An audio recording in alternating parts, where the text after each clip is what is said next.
Hey, Windows 11 users, welcome back to our channel.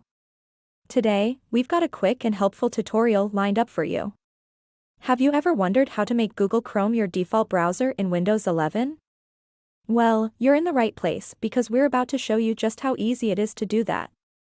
By the end of this video, you'll have Chrome as your default browser, ready to take on all your web browsing needs.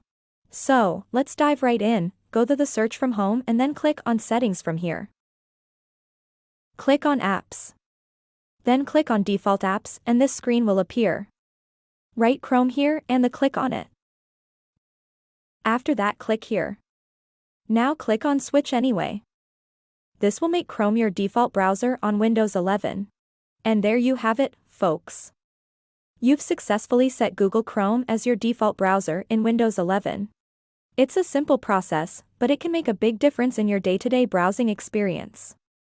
If you found this video helpful, don't forget to give it a thumbs up, and if you have any questions or want to see more tutorials like this, feel free to drop them in the comments below.